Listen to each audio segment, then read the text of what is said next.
passed on. For a little while it seems you got time to choose your dreams. Pretty soon you look around and you see 100 years ain't what it used to be.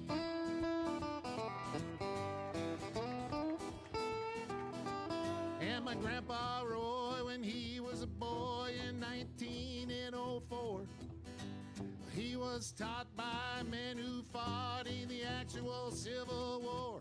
And only 8 decades passed and my high school class put the tassels on the other side. Started on our way full of naivete on the great American ride. The months and years slide past, each more quickly than the last.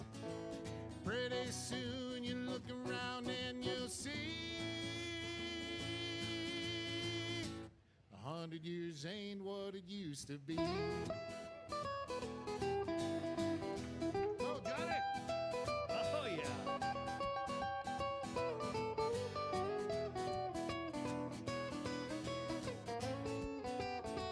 Oh, yeah, Johnny, hey!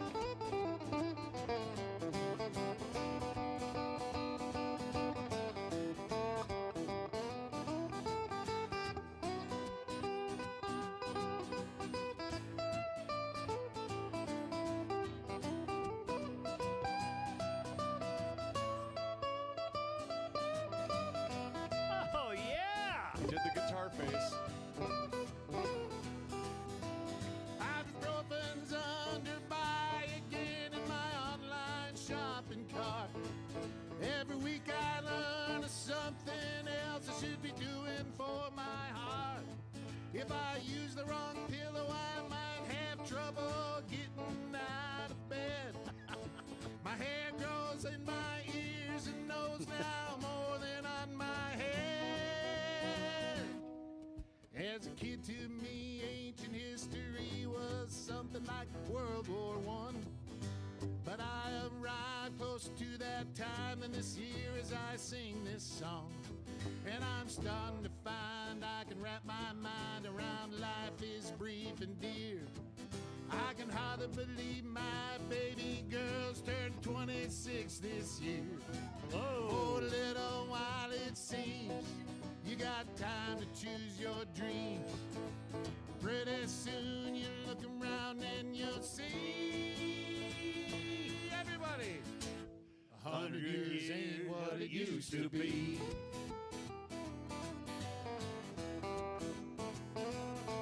Before you know it, you're 63, making plans for Medicare A and B. You look around yourself and you see 100 years ain't what it used to be.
mile away from home.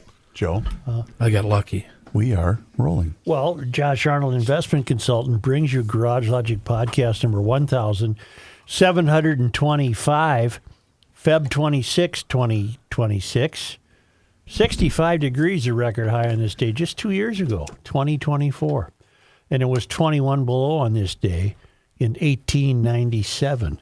Call Josh Arnold at 952-925-5608 for a free 48-minute consultation. Hail the flashlight king. And now, from the mayor's office above the boathouse on the east shore of Spoon Lake, it's Garage Logic with Chris Reavers manning Technology Corner, Kenny Olson from the Krabby Coffee Shop, John Heidt in the newsroom, and of course, the rookie. I'm back. Here is your flashlight king, fireworks commissioner, and the keeper of common sense, your mayor, Joe Souchere. You know the State of the Union speech? Is he still going? He might be. I got thinking about it. Wouldn't it be fun to have an actual State of the Union speech? You know, terms of- we got some new benches at Yellowstone and some freeways have just been update. The State of the Union. Okay. You know, Missouri just named a new mountain, and you know, It would be like the Christmas cards we get. yeah, like a updating Christmas you. letter. Jimmy's going to Missouri. Yeah. Yeah. I wonder if any of the speeches over the years have been a report on the State of the Union. I bet early on. Maybe. Somebody sent me, when we were having that conversation, I forget who now, an email saying that Thomas Jefferson stopped the State of the Union addresses, and they didn't come back till the 1900s. I'm going to have to look for that email. Really? I think it was Jackson, wasn't it? I think I got the same email. Andrew Jackson stopped him. Well, I Was think it it'd be- Jackson? Okay. You ever see pictures of those old buses in Yellowstone? Those Yeah. neat yellow buses, you know, State of the Union. We found a barn find bus. We're going to restore that for Yellowstone. But I just, yeah. Where were you yesterday? I was throwing axes.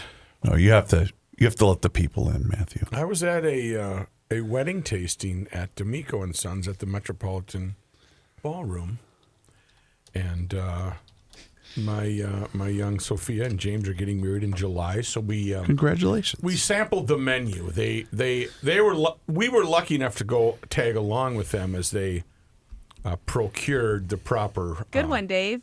Yeah, thanks, Dave. And I rated. I was given a menu, and I rated my appetizer, salad, main course, and dessert selections from 1 to 6 or from 1 to 3. Now, were you wearing a skirt? And did you have extra maxi pads in your purse when you were doing this? It was a late winter frock, if there is such a thing. I have a question. I know I'm not allowed to look at Matthew No. during the show, so I'm going to look at you while I ask the question. All right. Matthew, because I know how dedicated you are to the cuisine of a big event. Especially, I mean, there's nothing bigger than your daughter getting married. Right. Chef John did a fabulous When you job. were sitting there at the table with everybody else in the family, did you have the notebook, and were you taking a precise notes as, nope, this is not going to meet the standards for which a Mikulski girl is going to be getting married? I was more worried about myself than her palate. I was very concerned when they brought out the sea bass. And although Because you're not a seafood person. No, although it got a low ranking, the lowest ranking, I thought it was delicious. Oh, my God. I How just could wouldn't- anyone rank sea bass low? I just wouldn't order that. But it was the lobster roll. Did you give it this? That was delish. At any point, did you say, keep it coming, keep them coming? Yeah, when they had the tenderloin and the airline chicken. Joe, I have an We- answer. I have an answer for you With before you Dijon. go on. Yes. From Mike, Andrew Jackson did not trot someone out. Washington and Adams did their State of the Union in person. Jefferson stopped that tradition, and it wasn't restarted until Woodrow Wilson. The tradition of acknowledging guests in the gallery is largely credited as having started with Reagan. Oh, boy. I should have read that on Tuesday. Or I do have yesterday. Sorry, Ken. I do have one thing I'd like to play. Yeah. We had these in conjunction with the State of the Union address by President Trump. Yes. We had the State of the Swamp. This was an alternative Correct. issue. Yeah. Where the Democrats said, we're not participating. Some of them, not all of them, Yeah. had said, we're not participating in this nonsense. We're going to conduct our own state of what's really going on. Oh. And this particular video is from the State of the Swamp Union address, Yeah. in which a gentleman jumped up on the stage, dressed up as a lion. I see. I'm fresh out of an ICE prison in Minneapolis.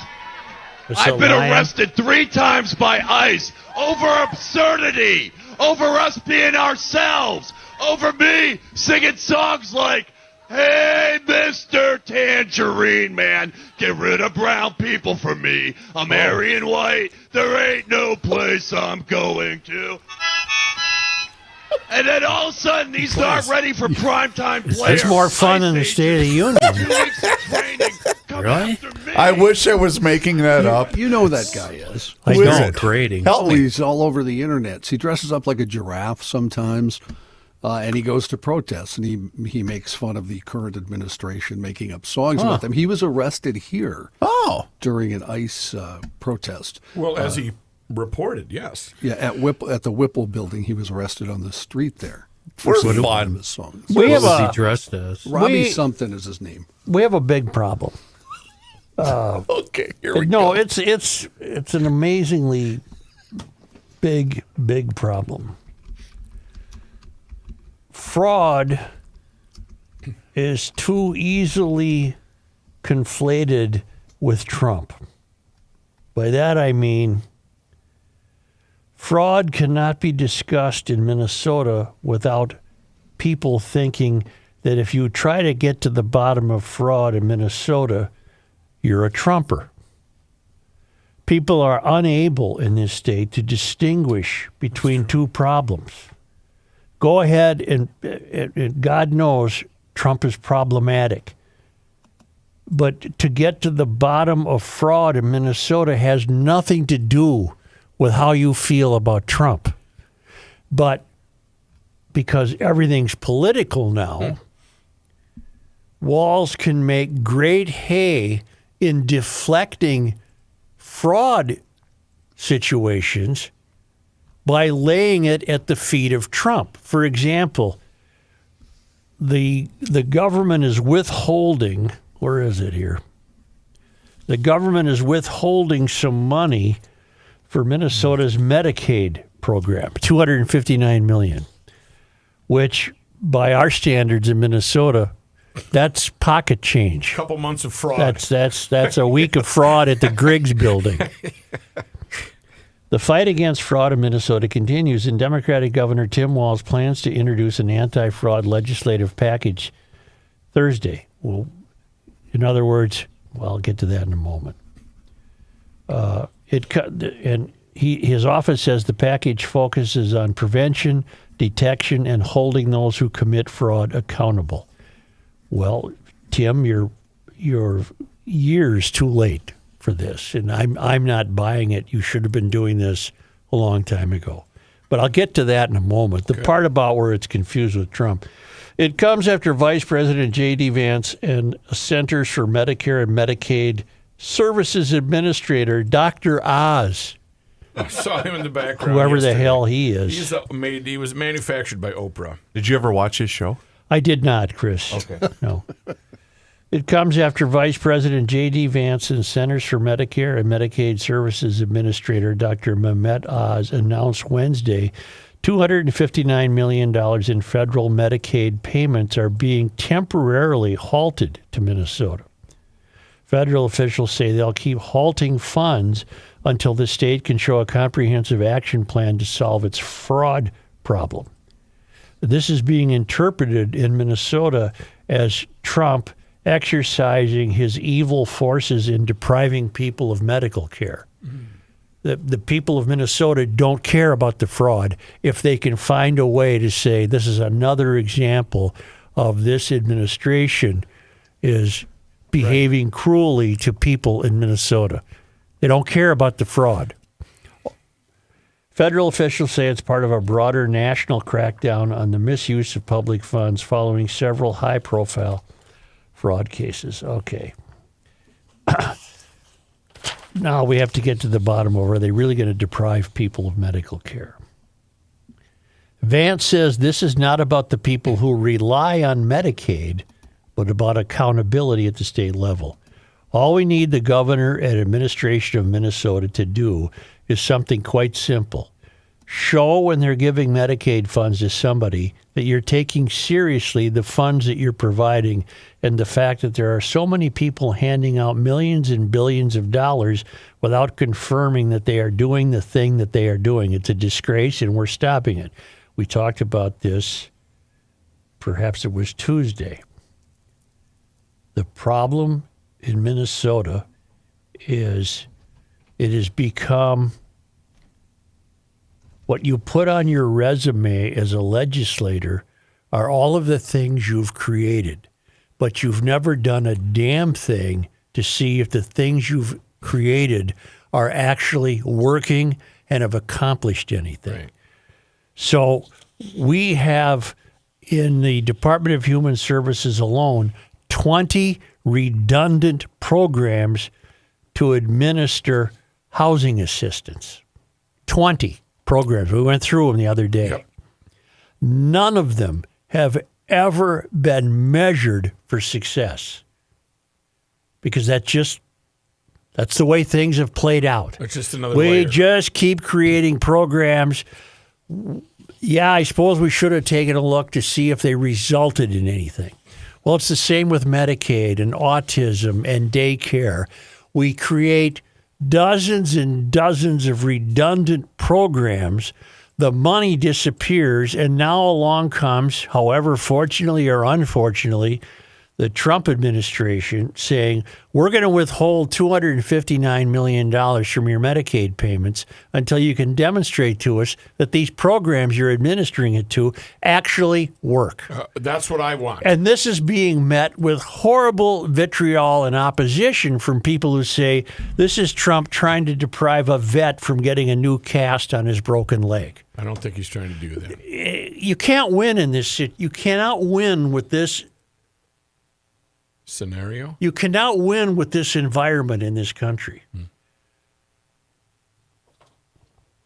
There's horrible, horrible fraud in Minnesota because of horrible, horrible incompetence. The halting payments on $259 million is symbolic in terms of its worth. That's nothing. It's symbolic. And I suppose the argument could be made that Trump is particularly zeroed in on Minnesota because it's a blue state and Walz is his enemy and on and on and on and on. That doesn't excuse the fact that the state has been riddled with fraud. Governor Tim Walz sent this out yesterday, Joe. Trump is weaponizing the entirety of the federal government to punish blue states like Minnesota. These cuts will be devastating for veterans, families with young kids, folks with disabilities, and working people across our state. All of whom were never taken care of in the first place by the hundreds and hundreds of state programs that have been created to take care of the people in this state who need caring. That money's been stolen. But do these payments, does $250 million go to the veterans directly? No. Don't get me off track. I'm getting there. I'm getting there. Got it. Well,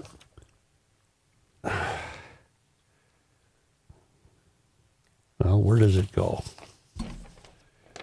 Trump is, same quote here. Trump is weaponizing and I think you could probably find that Trump is not weaponizing any government payments to red states. I don't doubt that. He's the sorest winner in America. He didn't win Minnesota, so Minnesota's going to get punished. Other blue states will come under his scope. So that I have no argument with that, but that has nothing to do with fraud. Shireen Gandhi, I don't know that I would have promoted her, but she's the new commissioner. She was in it she was temporary, right? And now she's officially the commissioner of the Department of Human Services. And she said that Vance's announcement is part of a sustained attack. No, lady, you've never been accountable. Walz has never been accountable. You run a real sloppy organization. You've got 20 redundant programs alone under housing assistance, and you cannot account for the money, as we've learned over the last 5 years.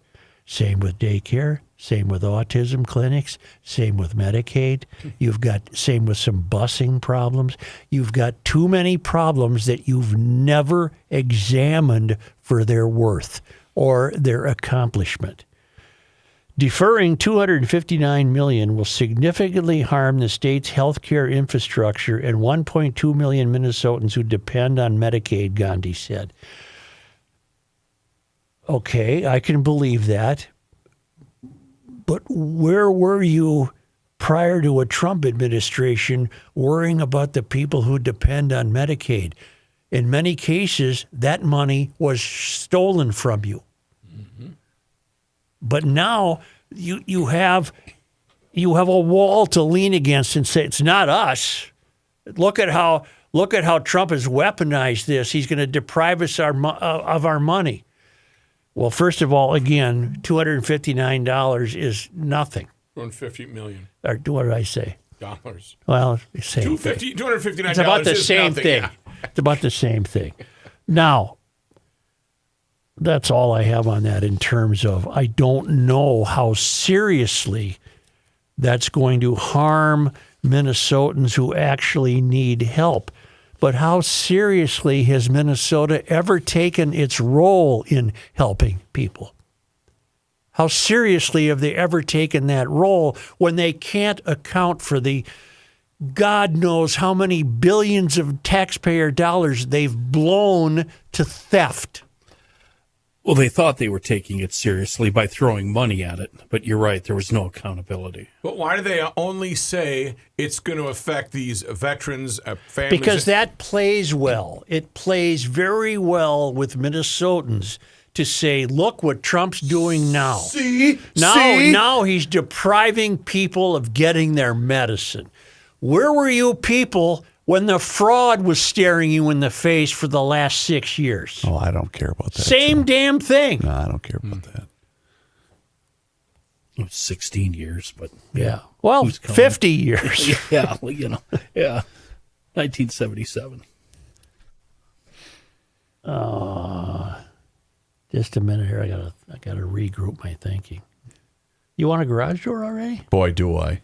Already? You know, it's important, isn't it? Sure, it'd be a lot better if You want it to work is what you want. I could find it, too. Hey, I saw a precision garage door truck on my way in today. And you know what I said? I bet where they're headed, that's a GLer's house right there. He's going there to get him tuned up with that free noisy door tune-up special. Well, you're going to have to do it at some other time. That Joe's been touting about for quite some time. Right, they're great, and we'll get to them today. Don't worry. So if you I got have a no noisy idea door, where that is. you get a tune-up. Yeah. Precision garage door of the Twin Cities. Is that what you're talking I'd about? like their phone number and all that, and it's usually available to me, but I've somehow misplaced that. So we're all stunned by I that got revelation. It right here. I got it right here. What are you talking about? Sweet Moses. I got it if you don't got it. Jeez. If you need a new door right now, Precision Door has models for every budget. I'm Kirby Puckett. Climb on my back. I got you guys. They've got models for every budget. Send out the designer. If you like, and they get $500 off too on a new door. GLers, you get the door and the apparatus to open and shut it. If you like your current door, but you're a little worried she's creaking and making some noises, get a noisy door tune-up special from Precision Door. They'll throw the diagnostics at it. Diagnostics. Yep. They What are got, the specifics? meters and machines and stuff that'll tell you how she's doing. Wait, will they bring the door to you? No, they come to the door. Got it. They come to the door. Book online at precisiondoormn.com or call 612-263-6985 to schedule your free on-site new door estimate or book a noisy door tune-up special with Precision Door. All right. Where were we? Fraud. I don't know what will come of this holding back $259 million. It doesn't seem. See, everything's political now, so that's Walz and the state is responding in an anti-Trump fashion. When all apparently they would have to do is either call Vance or send him a letter today saying, "Here's what we're going to do. We've assigned 14 people from the Department of Human Services to follow every payment to its destination and make sure that people are being treated and the money's going into the bank." That's the period. It's the only way I would know how to then fix they'll the fraud. send the money. Yep. But Minnesota, we have not been doing that. The Department of Human Services has been dishing out money after check after check after check, never following up on it to see if it was actually being used for what it was intended. So that's all the state has to do. Correct me if I'm wrong. No, Staff, you're on anyone, the right track isn't there, that what the state has to cowboy. do? Yes. They have to get a hold of Washington, D.C. and say, look, we're following that money. Please release the $259 million. We can demonstrate the people who need it, and we're going to make sure that they get it. And here's how we're going to make sure. We've assigned 22 people from the Department of Human Services. Boom. They're going to get mileage for this. They're going to drive to Chaska, and they're going to stop at a storefront where it says Medicaid help, and they're going to make sure there's patients there who are getting help, and the money's in a bank account registered to that place. And the money has to be used for the patients. Only That's way all to they do got to it. do. Only way to do it. Yes. And by they, you don't mean you, because as I heard you say yesterday, I ain't driving to Bleepin' Chaska. All the way out to Bleepin' Chaska. Well, I'm not in this. This is not my problem. It's the state's problem. Gotcha. Well, it's your money. It is my money, but it's so far gone now that, we're never going to see it again. How far gone is it? So there.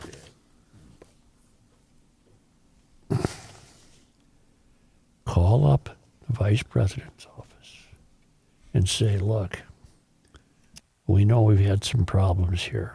We're working our best to do something about it. Please release the $259 million, which again I'm astonished by. I don't know how the feds came up with that number, because That makes for horrible theater, and everybody knows that partisanship is boring. It's far more interesting to make baseless claims hit the top of your lungs. no, bipartisanship is boring. What did I say? Oh, yeah, correct. I'm sorry. As long as we're on the topic. And I'd like to not be on this topic, but my God, it's the driving dynamic of this state. How poorly it has been run. The family leave program rollout is $70 million under budget. Well, let's look at that. It's just among the thousands of programs that get invented. Oh, that's a great idea. Let's have family leave. Moms can care for their infants. Dad breaks his leg at work. He can stay home for a while, whatever. They're constantly, because that's how the political class apparently has been measuring itself, is what can I take credit for creating in the state of Minnesota? So a bunch of Democrats came up with the Family Leave and Medical Act.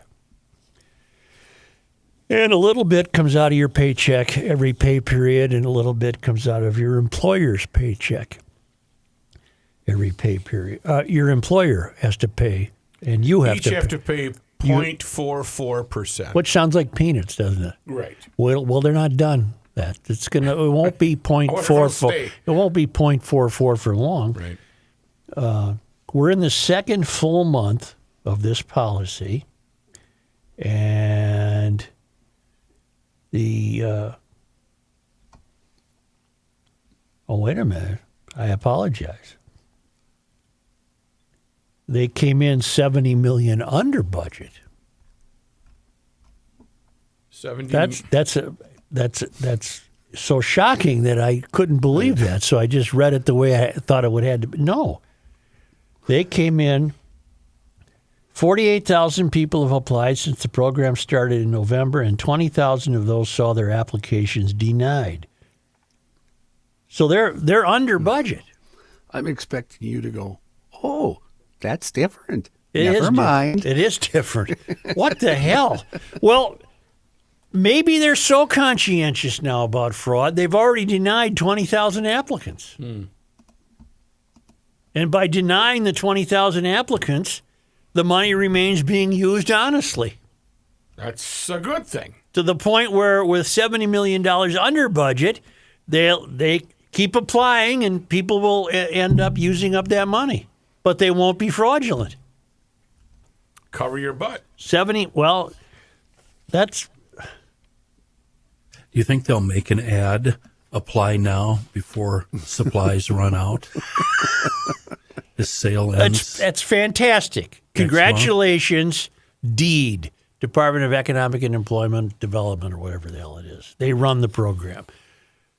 That's a high water mark in Minnesota. A program is under budget. It's a start. The first drop in the bucket. It's a program that's, stealing from us. Well, they're taking your taxpayer. They're taking your money to provide people with the ability to not have to go to work. I work so others can stay home. Yeah. It's very noble. You're welcome. Yeah. Thanks, Kenny. Yep. So we're introducing, where is it? We're introducing new laws today for fraud. The legislators have come up with a package of new laws. And I'm just wondering why they have to. Don't we have enough laws? My reaction, starting with "Thou shalt not steal." My reaction is no. I think that's the problem. But 1, 2, 3, 4, 5, 6, 7, 8, 9, 10. Is that right? 10 new anti-fraud bills? Yep. But see, the hallmark of your political career is what you can boast about creating. Yeah, even if you should have created it 20 years ago. Or even if it's redundant. Right, Yeah. right. So Well, in the there's case of gun control, yeah, but let's stick with fraud. Well, there's 10 new... Why do you need 10 new bills? Why don't you just stop it? Why don't you just behave like responsible adults? Like I believe you have to it's- do in your real life. I believe it's because the language wasn't in earlier versions, if there even were earlier versions. Oh, I was going to link it for you. Please do. All right. Here's one of the reasons new anti-fraud laws have to be developed. They have to be developed by the same people who developed, we'll just stick to the housing part of the Department of Human Services, where there are 20 programs for housing assistance. Okay. 10 of them are unnecessary. There's that much redundancy in them. Read them yourself. So the people who created those, it never occurred to them to follow up on any of these programs they developed to see if they actually work. Their job was to create them, pat themselves on the back, and said, I'm helping people. Get the credit for it. Yep. Nobody got helped. Very few people got helped. So as a result of the arcane language of each of these 20 programs, they probably think they have to tailor anti-fraud measures to cover themselves with the way these programs have played out. This is the new way to write legislation. So, in other words, for autism, we better have a different kind of fraud situation. For housing assistance, we better have different fraud laws. For Medicaid, we better have different fraud, because it gives them a chance to continue to create the new things they think are needed to demonstrate their worth to the state. You should vote for me because, look, I not only authored this housing stabilization program, but I authored how I would combat fraud against it. Oh, I better vote for that guy again. Yeah. That was the link. The more programs that get developed, the wider the menu of options to stop the fraud. Because they don't go by the catechism, which is simple. Thou shalt not steal. They don't work that way. Thou shalt not covet. Just stop stealing the money and stop being party to allowing it to be stolen. End of story. Stop it. Which is why this is why we said the other day, our only hope, we have two hopes. One, completely start over and trim about, if there's 1,000 government programs, get it down to about 100. Okay. Filter them out. Is that realistic? Yes, very. No, it's not. Wait. It's not going to happen. Hold on there, cowboy. In theory, It's not going to happen. So what's the second thing we can hope for? Shut her down. No. Start over. Start over is the one thing we can hope for. That's not going to happen. So why is that confusing to you? Do you think it's realistic that the government's going to start over? Why am I getting yelled at? Because you're making a face. yeah. Stop making faces. Why do I get yelled Stop at? looking at me. Okay. You know what? Take her from the top. I'm going to. Okay. We're not going to erase Minnesota government from the map and build it back again from the ground up. That's not going to happen. Build back better. We tried that. That's not going to happen. So what's the second best thing we can hope for? An adult, competent, ethical person to run for governor. I don't care if it's DFL or Republican or independent or from outer Tasmania. I don't care who it is, really? But they should have some business experience. They should have a clean record. They should want to get to the bottom of things, and they want to run it with competence. They're going to hold agency heads accountable. They're going to meet with them on a daily basis if they need to.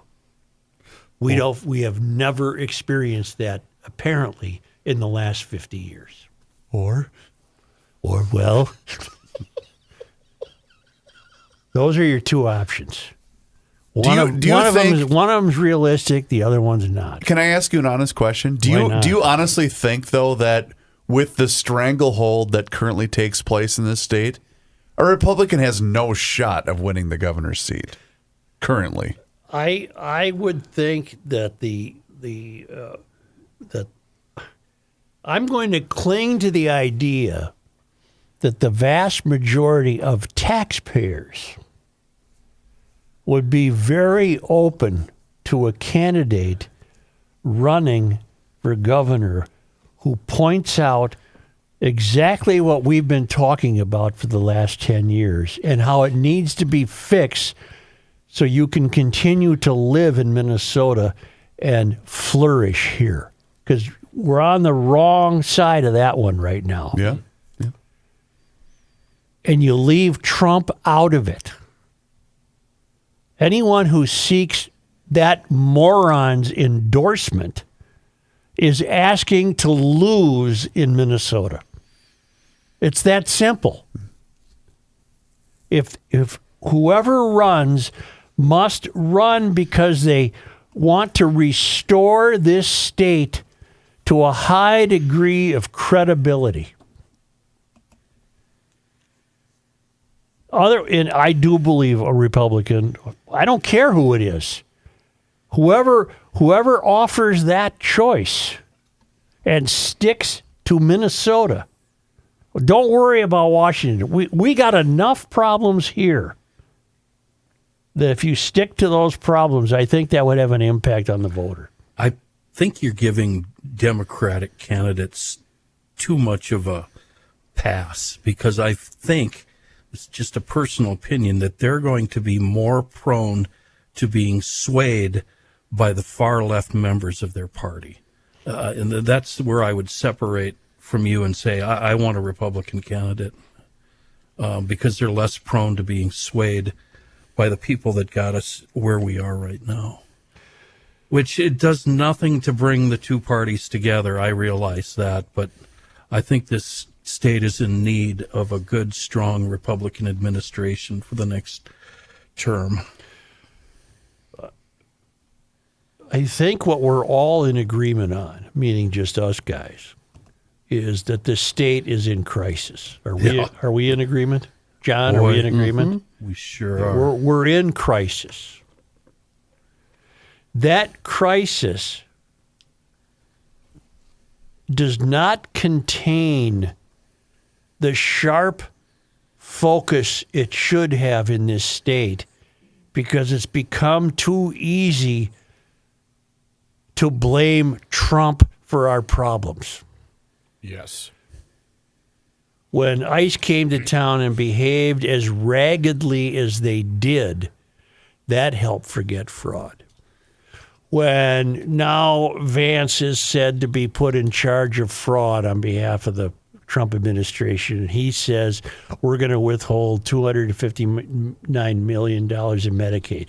That's too easy to say fraud is going to be hitting crippled people over the head with a bat. Right. This state has lost its ability to keep this state's issues separate from Trump. This state's issues, if you want to believe the country's in a crisis, that crisis is still going to end up being separate from the crisis Minnesota is in. And any candidate, like the Pillow Man or the rest of these fruitcakes, who thinks that Trump is the answer, will not win, and Minnesota's crisis will not be solved. At some point, let's just fast forward 3+ years, and let's say that the Republicans don't win. Will that end, or will this just be a constant? He's never going to leave the realm of blame in perpetuity for Minnesota. Well, when his term's over, I think much of the... I don't think people will ever be able to let go. Nope. It'll always be the damage that Trump has done. We've seen it with fraud. We can't get back on the horse. We saw. Did you guys see the press conference with the Richfield mayor saying, "Look at what President Trump did to our city"? Well, he's referring to ICE. But my point is, I understand completely. You can't build this house of cards built upon fraud numbers and illegals being here and then cry foul when you can't do that. That you're playing both sides. The brunt of Minnesota's fraud problem occurred during the Biden administration, and Biden's name was never brought up in relation to fraud. But the brunt of it, the food fraud and the autism scandals and the daycare scandals, that was all Biden. You never heard me say that was Biden's fault. The fraud in Minnesota right now is not Trump's fault. It's incompetent Minnesota government that has resulted in a crisis. If the crisis is not handled by adults, then this state has no future.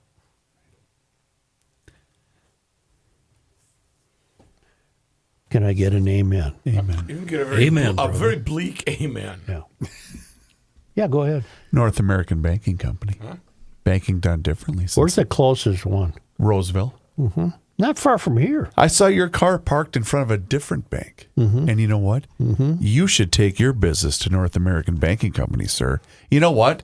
They'll handle your transaction quick. I was taking a patience test. Let the record show it was a bank and not another type of store, right? That's true. Okay, good. But you know what? Banking done differently since 1998, and they made a promise to deliver a better banking experience for their customers where you get to know your banker and they also get to know you. Here's what's important. They are locally owned and operated, and that means loan decisions are made right here in the Twin Cities. They are not sent out of state. So you business owners, listen up. You're able to solve problems quickly and also handle your business with confidence. They want you to flourish, unlike the government. They want you to grow. They want you to succeed, and you can see it for yourself. Check them out online today. It's nabankco.com to learn more. Once again, it's banking done differently. Check out my sweet shirt, Joe, by the way. Isn't that sweet? North American Banking Company, member FDIC, is an equal housing lender.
Earth is not your mother.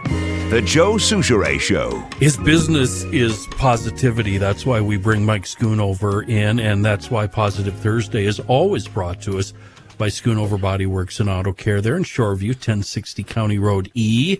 Mike Schoonover on the horn. Mike, I've got a story for you. Good afternoon. Hello, Kenny. Sitting in traffic long time ago, left lane, southbound 100 near 70th, parked. Look in the mirror, and there's a truck coming full steam in my lane. I grab a handful of wheel, hit the throttle, rocket into the right lane. The truck that was going to hit me rear ends the vehicle that was in front of me. What do you call that? Is there a name for that?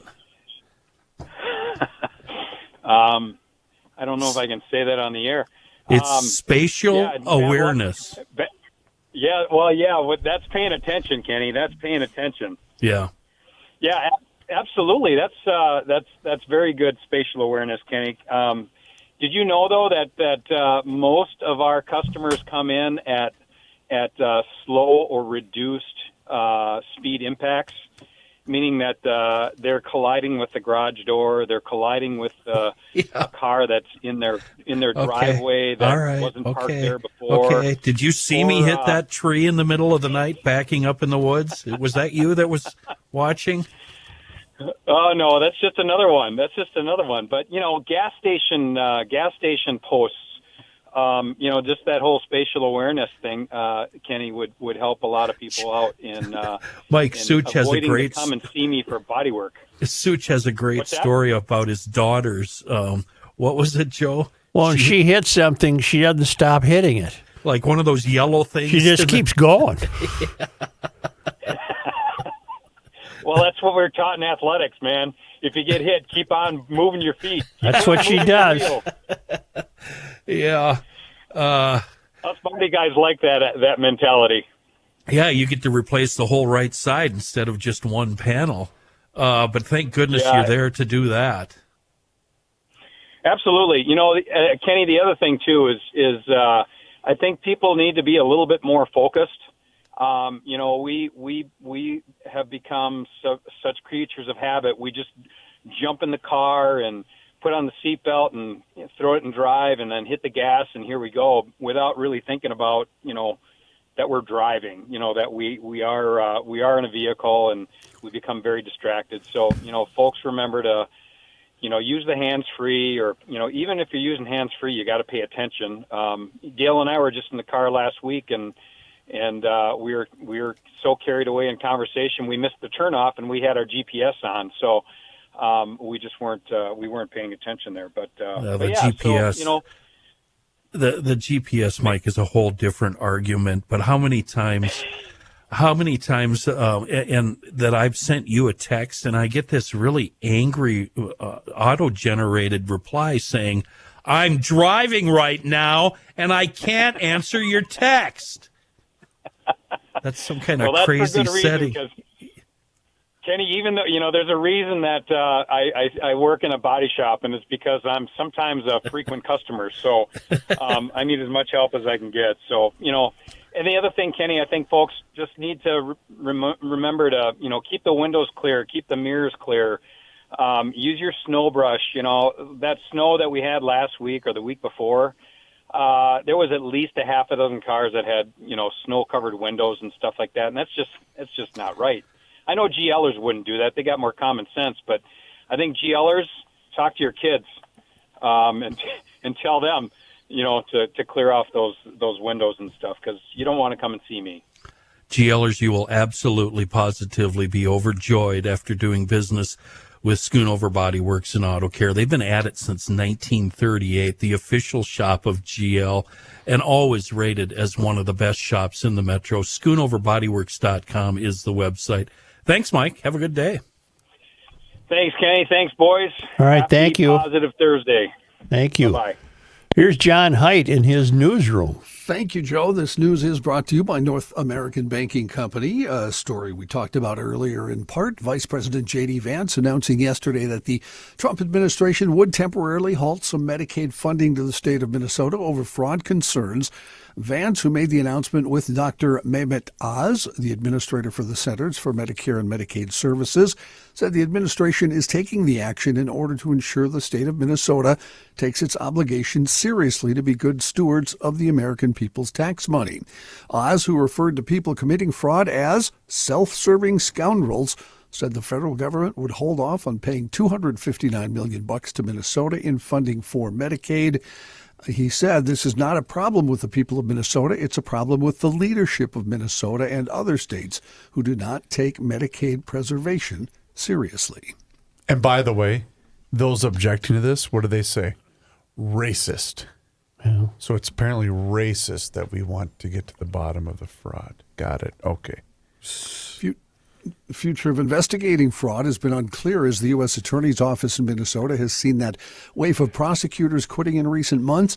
But speaking to reporters for the first time since his confirmation in October, U.S. Attorney Daniel Rosen said yesterday his office is finding ways to move forward with fraud prosecutions. From the time Rosen's predecessor, Andrew Luger, stepped down in January 2025 to now, the number of assistant U.S. attorneys in the District of Minnesota has gone from 64 to 36, a 44% decrease. There's been a net loss of 11 prosecutors under Rosen's watch. Since the start of this year, at least 14 assistant U.S. attorneys have resigned or are planning their exit, including Joe Thompson, who was leading the office on an interim basis last year. The departures are reportedly motivated by the Department of Justice's handling of the shootings of Renee Good and Alex Preddy and the unprecedented influx of immigration-related habeas corpus petitions flooding the courts. 5 Eyewitness News asked Rosen if he has enough resources to carry out ongoing fraud investigation, and he said, quote, "We absolutely do. Our resources are greater than they were 2 months ago by a considerable margin, and the pace of our prosecutions and fraud will increase at a considerable margin." He added that his office has more than adequate staffing, noting the U.S. Department of Justice has supplied reinforcements to prosecute fraud. Wouldn't it be a wonderful thing to know that your tax dollars were efficiently and competently being used to alleviate anyone's suffering in this state? Of course. Hell yes. Wouldn't that be fantastic? Hell yes. We have no proof that that's happening. So that's not happening. That's not happening. Got it. Well, look at among the 20 housing assistance programs in DHS, at least 3 or 4 of the redundant ones had to do with homelessness. Mm-hmm. We've become a homeless capital. It's not improving. Did you guys see our buddy Pat Garofalo's tweet earlier this morning? I did not. He said, with the Medicaid numbers coming in, feeding our future is going to be peanuts compared to what... I'm afraid so. So we got that going for us. A Hubbard County man facing charges for threatening a senator and saying he would execute people at the state capitol. On Tuesday at 1 o'clock, the Hubbard County Sheriff's Office received a call from a Minnesota State Patrol investigator assigned to the state capitol saying that Senator Glenn Gruenhagen was tagged in a Facebook post by someone named John Tobias. The Sheriff's Office said the threatening post included demands for money lost during the COVID shutdown and threats to kill Gruenhagen. A person also identifying himself as Tobias then called the Attorney General's office and again complained about losing a large amount of money during the COVID shutdown. He also said if he didn't get his money back, he was going to the Capitol and would, quote, execute everyone in the building. Woo! According to law enforcement, a search warrant was executed at a property near Park Rapids, and authorities took Tobias into custody, brought him to the Hubbard County Jail. 9 firearms, 45 boxes of ammunition found at the property during the search. During an interview with investigators, Tobias admitted he sent the email and made the phone call. On Wednesday, Tobias was arraigned in court on 2 felony counts of making terroristic threats. His next court appearance is scheduled for March 2nd. Star Tribune reporting when Indian Motorcycle became an independent company again, it needed to find a new headquarters, and now the 125-year-old motorcycle brand is finding one in Golden Valley. They've signed a 7-year lease on a 37,832 square foot office and industrial space. Mike Kennedy is Indian's chief executive. He said in a news release, as we begin this new chapter, we are proud to remain in Minnesota, a state that has played an important role in our journey. Polaris bought the Indian motorcycle operation in 2011 and rebuilt the brand. On February 2nd, it sold a majority stake to California private equity firm Carrollwood to concentrate more on its efforts on the off-road vehicle and marine operations.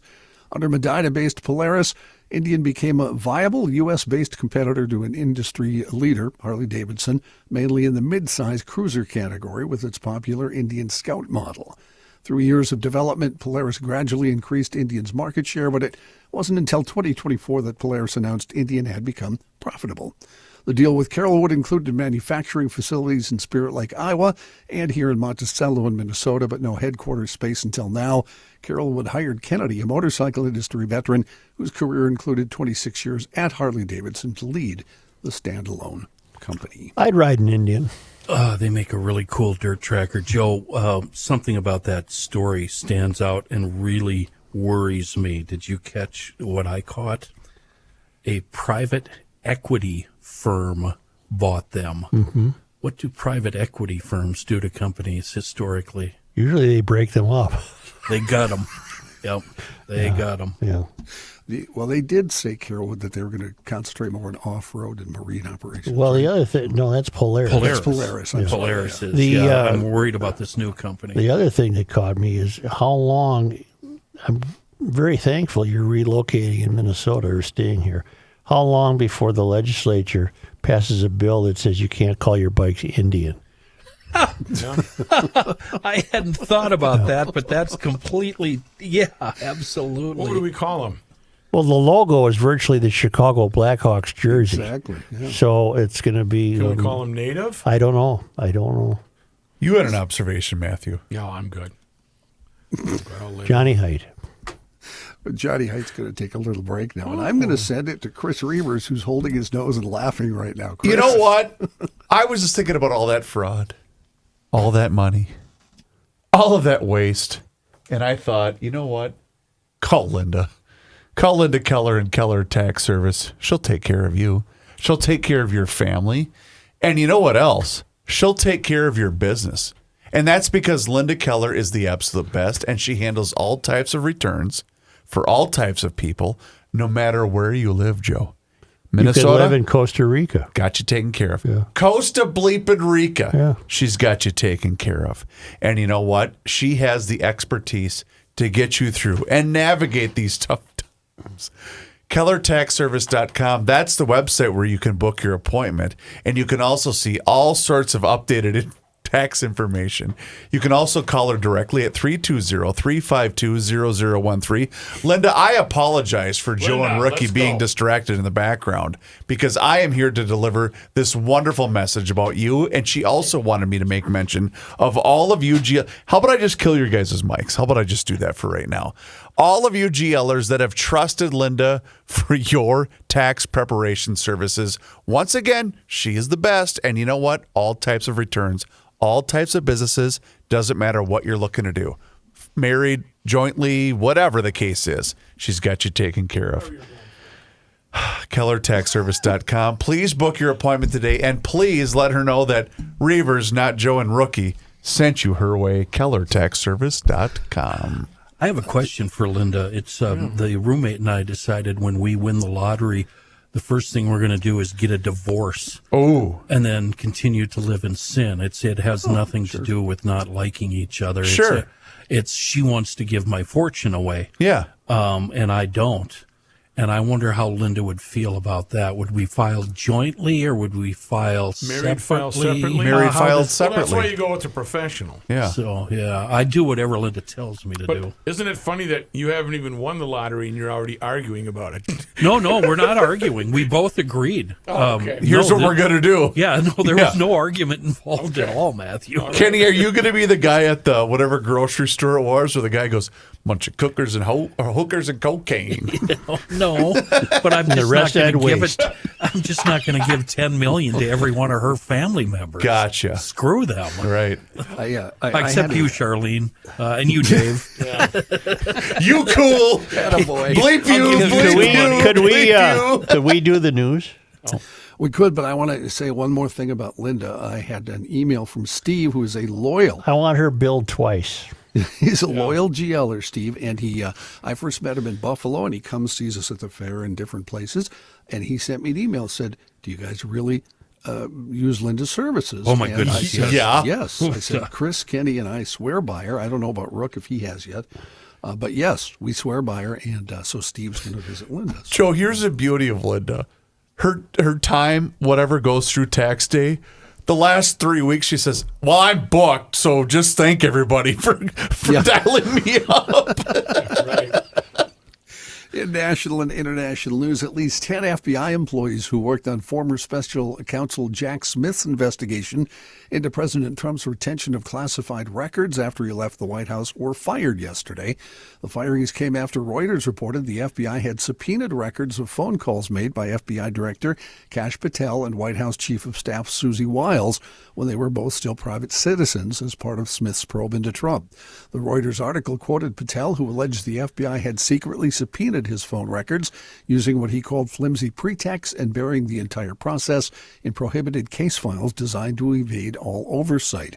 The Reuters article added it had not independently verified any of those claims. Patel did not provide any evidence of wrongdoing by the staff who were terminated.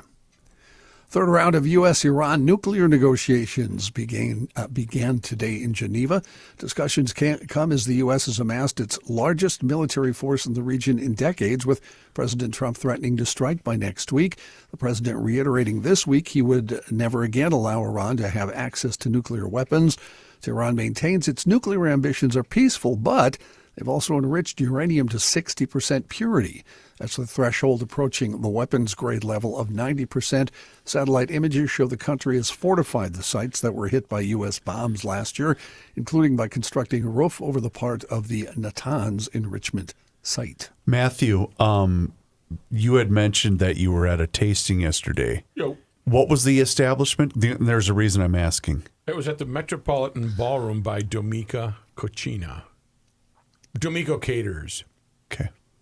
Well, they just announced they're closing their locations in Edina and Golden Their Valley. restaurants, yes, but their catering business is on fire. Okay, because Tricia sent that. So didn't Matthew mention that yesterday? Can we do? I don't give a bleep about this wedding. Well, this is breaking news. Yeah. Well, it's part of your family and part of your team. It's not part of my family. You should care more about the people that you surround yourself with.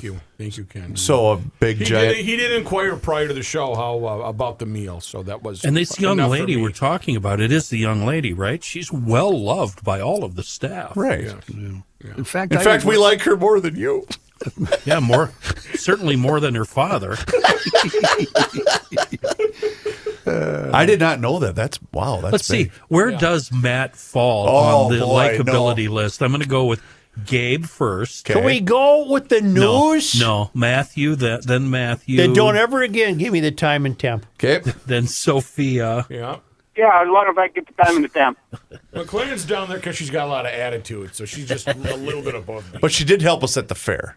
Yes. I think since you brought that up, Ken, I think now each of us should take 2 or 3 minutes to tell Joe about something personal that week. A lot of grievances with you people.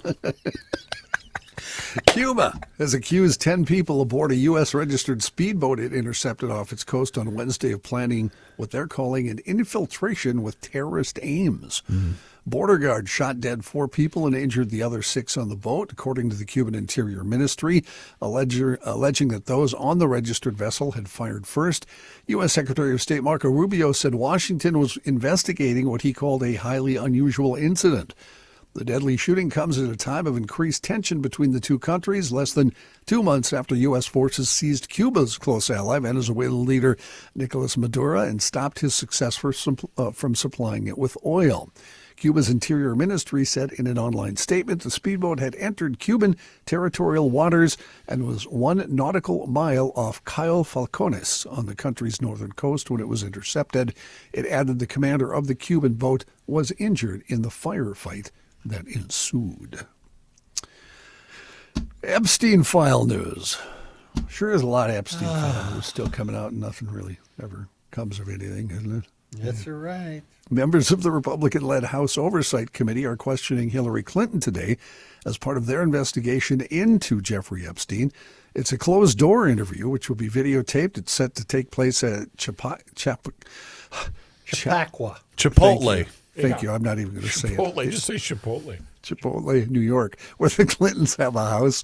The committee meets tomorrow with former President Bill Clinton.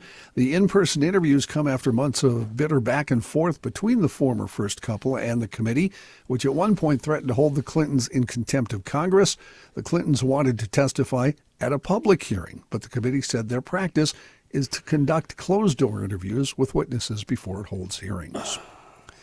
Larry Summers, former U.S. Treasury Secretary who's been dogged by his past friendship with Epstein, announced yesterday he is resigning from teaching at Harvard University by the end of the current academic year. Summers had previously been president at Harvard. His resignation came as the university was conducting a review of emails and other documents detailing Summers' connection to Epstein, which were released in recent months by the Department of Justice and Congress. His statement then came after reports by the Harvard student newspaper, The Crimson, which detailed how Summers had sought guidance from Epstein while pursuing a romantic relationship with a woman. And the Department of Justice said it's reviewing allegations of missing Jeffrey Epstein-related documents following public scrutiny of the department's recent records release. Democratic U.S. Representative Robert Garcia of California said this week that serious allegations about President Trump appear to be missing from the Justice Department's cache of files associated with Epstein. Garcia said on Tuesday he had reviewed the unredacted documents, those are available to all members of Congress, and said some files listed in an official log appear to be missing, including those relating to a woman who alleged in 2019 that President Trump forced her to perform oral sex. A review also reported that an evidence log given to Maxwell's attorneys listed roughly 325 FBI witness interview records, but more than 90 of those are not on the DOJ's site when checked. This oral sex thing, do we know how old the woman was? 13 at the time, I believe. Well, if that's true, why is he president? Well, nobody knows. I mean, nobody knows if it's true. That's the problem, and nobody... Just allegations. Is looking into it. And she ain't ever going away. This isn't ever going away. I don't mean no, she. it's never going away. Yeah. No. Well, It probably shouldn't go away. I mean, you look at Well, what right, other but I'm just saying countries they're not going to. What would it take to make this go away? Are you asking for a friend? Interesting question. No, I'm asking for me. For a friend. I don't know. It looks like Olympic coverage was good for NBC. The network averaged 23.5 million viewers throughout the 2+ week competition across all platforms, it announced on a press release. The final numbers are still coming in, but if they hold, that would make the games this year the most viewed winter games since 2014, and a 96% increase in viewership from 2022. NBC Universal's figures come from Nielsen Big Data Plus panel reach metrics through February 19th and preliminary Nielsen and Adobe Analytics over final 3 days of competition. The final data should be available by tomorrow. A story about Spirit Airlines. They're gearing up to shrink to a tiny version of their former self, focusing on high-demand travel periods and routes, as well as expanding premium class seats. They're trying to survive, according to a new plan they unveiled in bankruptcy court yesterday.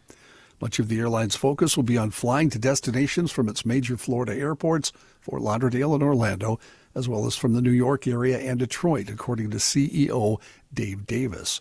He said flights that don't touch those airports will be an even smaller part of the network. He declined to specify which routes would be cut, but noted high competition on cross-country flights, as well as some weaknesses in demand for visiting friends and relatives, a key segment of air travel in Latin Matthew, I forgot to send this to you. Excuse me? What? No, you're not allowed. I'm looking at you, though, as I'm asking him a question. There was a satirical video about Spirit Airlines that said, we have a new policy, and it's the CPT launch time. So if your flight was at 1:30, we said the flight was actually at 1 o'clock. So they would be there by. Still late. It is. I forgot to send it to you, but I would get a kick out of it. I figured you would. Do they fly here? Oh yeah, they no longer do. Oh really? They shut down Terminal 1 operations. We weren't feeling it. And a story that has a sad ending, but it's a bit of an odd story. I'm shutting my mic off. Seminole County, Florida strip club is being sued after a man died following a medical emergency on the premises. The lawsuit filed by the widow of Rajiv... Was he poisoned? The lawsuit filed Monday by the widow of Rajiv Nai states the employees at Rachel's North Men's Club and Steakhouse. Oh, no! Why did they have to throw steakhouse? Wow. Come It's the on. only reason I used the story. 'Cause Wow. I couldn't believe Come that was true. on. That's where I'm Not going even for dinner. City after it's city? You guys want the ribeye, or what are you guys looking for? The tomahawk? Rachel's Men's Club and That, Steakhouse City. Rachel's North Men's Club and Steakhouse is in Castleberry, Florida. It failed to get the man proper medical help, they said, when he lost consciousness. Instead of calling 911, the staff put Nai in a taxi and sent him home without administering first aid or trying to stabilize him. Get him Grandpa. outta here. How did they know where to send him? Was he excited or what happened? I wonder. At the time he was removed from the premises, the lawsuit says Nai had stopped breathing and required immediate medical attention, which was not provided. The complaint further states that Rachel's employees were negligent in their response, failed to protect him from harm. It also claims the defendants failed to train and supervise staff on how to handle medical emergencies. The lawsuit also adds Nai had a prior incident just months earlier at another Rachel's location, so there's more than one. The other location near Orlando Airport. On that occasion, Nai lost consciousness, but emergency medical services were called, and he was transported to a hospital and admitted. As a result of all this, Nai's family is seeking damages of $15,000 for loss of support and services. Ray's stripper club. We're going to need all that. Yeah, a couple of bars. They don't have that much money. Just 15 grand. You get paid in ones. You know, it could have been kind of hot, too. They could have turned it into, now entering the stage with a defibrillator. Her name is Shotzi. And, she performs the... Nurse outfit. Yeah. They say the steak is okay, but don't touch the roast beef. Yeah. John, thank you. I don't even know what You don't want I don't even want to know what he meant by that. He's just terrible. And I just think you should take a time out at this point because that's just terrible. He also needs to do an... You son of a bitch! You are not making me do an ad, Kenny. You know what? I'm not pausing. Good, gonna because take I have this things moment- I want to do. I know. I got to get to work. But I need to squeeze in... You know what, rookie? How about you tell us about Ray Welter then? The Ray Welter Heating Company? You know what, I will, because right now... No, the Ray Welter Food Store. Hey, Do you want roast beef? How about that? I will tell you this, though. It is heating up right now. 40 degrees today, 46 degrees tomorrow. What does that mean for you? Well, it means this weekend it's going to be cold, so you're still going to need to have your furnace or your heating unit working properly. Ain't no time to shut her down yet, and when you do, make sure it is shut down properly with the certified techs at Ray and Welter Heating. Online at welterheating.com. Rick and the whole family, 4 generations, 120 years plus. They just have a wonderful, wonderful attitude in this metro area. We're serving all those people with their air conditioning units. If you want to bring it back to life, maybe some Lazarus event will help that this spring. And remember, the techs have 24/7 service. I hope you never need it, but if you do, certainly get in touch with Welter Heating. Family run, again, 4 generations. And if you want to call them, there will be a human being that answers the phone, 612-825-6867. This winter, spring, summer, or whatever season it is, make sure you warm or cool your shelter with the fine folks from Ray N. Welter.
Here's a man who spends hours in hardware stores, sifting through the nuts and bolts of life.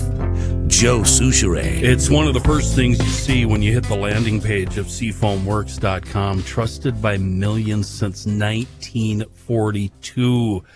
For more than 80 years, everyday people, from mechanics to just engine owners, they've been recommending Seafoam for preventing and overcoming common problems with your engine, from little one-lungers, chainsaws or ice augers, whatever, a weeder, all the way up to big diesel pushers. Seafoam is always the answer to keep those cylinders, carburetors, and injectors happy. The other heavily relied on Seafoam miracle product that everybody should have in their garage and shop, I actually have one in the laundry room, should be the amazing Deep Creep. This premium formula brings premium performance. It frees stubborn parts from rust and corrosion, and it cleans, lubricates, protects. It does it all. It even smells good. Look for them everywhere, from NAC hardware stores, auto parts stores, big box stores. They're all over. A wonderful product in a world of bad gas and rusty parts. Our friends, Seafoam. During the big snowfall in New York the past few days, where we had to have an ID to shovel. Yeah, a snowball fight broke out. Oh, okay. And New York City police are now investigating after officers were pelted with snowballs while responding to a massive snowball fight at Washington Square Park in Manhattan. A video shows two uniformed officers pacing a walkway in the park Monday as snowballs flew at them from all directions, hitting the officers and covering them in snow. The cops got frustrated. They shoved a couple people to the ground as snowballs continued to whiz by. At one point, a person ran up behind an officer and mushed some snow onto his head. Come on. One of the officers can be seen rubbing his eyes. Anyway, this went on for a long time, and the mayor said it was just a bunch of kids. But it turned out it really wasn't. That's a lie. Did you see the video? Yeah. They threw two cops were. I thought the cops remained remarkably poised. I was stunned by how poised they were. Yeah. They were hit by an absolute chunk of ice in the face. It wasn't a snowball fight. Yeah. Well, that's what it was called. Okay, great. A little snowball fight. And you wonder why your town's an S-hole. And we have. I think Kenny's frozen. He said he was leaving, stepping away. Look at his eyes. I know. You're not going to be able to handle that. I just looked. Yikes. Why do we have to have that up there? Well, we're now the Lymans are on Penguin, Tasmania in Australia. Home of the Devils. Well, the Mink tells me, did I say this the other day? Tasmania is an island. You did. You did. Yeah. And it's the smallest state of Australia. It's for context, it's roughly the size of West Virginia. There are several prominent Tasmanian rock bands, including the Quivers and Bush Turkey. Whoa. We don't know anything about them. Maybe John Heidt does. I do not. Yeah. I'm going to look up, though. Well, Tasmania is a state of Australia. The Bush Turkeys. I did not know that, and that's where the Lymans are, in the town of Penguin. Is it bush or brush? Because the brush turkey is Australian. Got to clear the brush. Let me see what he said here. I might have misread it. He says bush turkey, but I believe brush would make the same sense, wouldn't it? Yeah. Yeah. The hedge turkeys. Hedge turkey brush. Yeah. I like brushes. It was on this day. Joe, today is February 26th. Well, on this day in 1853, Edward D. Neal obtained a charter for the Baldwin School, which later became Macalester College. On this day, Feb 26. In 1857, a guy who just can't keep his name out of this day in history, Henry M. Rice, succeeded in lobbying Congress to pass the Enabling Act for the state of Minnesota. This act defined the state's boundaries and authorized the establishment of a state government. Also in 1857, on this date, Feb 26. Mount Zion Hebrew Congregation, the first Jewish organization in Minnesota, was formed in St. Paul on this day. Feb 26. In 1883, Hubbard County was organized and named for Lucius F. Hubbard, who served as governor from 1882 to 1886. On this day, Feb 26. in 1985, Minneapolis native Prince swept the Grammys as his soundtrack to Purple Rain earned awards for Best Soundtrack, Best Rock Performance, and Best R&B Song. It was on this day in Minnesota sports disappointment history. Joe, who did we lose to on Feb 26? The North Stars, Feb 26, 1981, the North Stars and Bostons had a brawl. 406 combined penalty minutes, 18 minors, 13 majors, 4 10-minute misconducts, and 7 ejections. I remember that. That was wild. You were around. Yeah, I saw that. Yeah. It was a crazy Sorry, what one. year? 80 what? 1981. You weren't covering the squad, were you? Were you there? I don't know if that game was in Boston or here. I think it was in Boston. Okay. Yeah. I don't think I covered that game. Gotcha. But I remember the event. It became quite newsworthy. It was quite a brawl. Didn't we just drop the gloves right away? From the opening face-off. That's so fantastic. Started right then. Almost when was it the 4-star? What did we call that thing last year? Us in Canada? Where Kachuk just said, Oh, 9 seconds into it? we're going right now.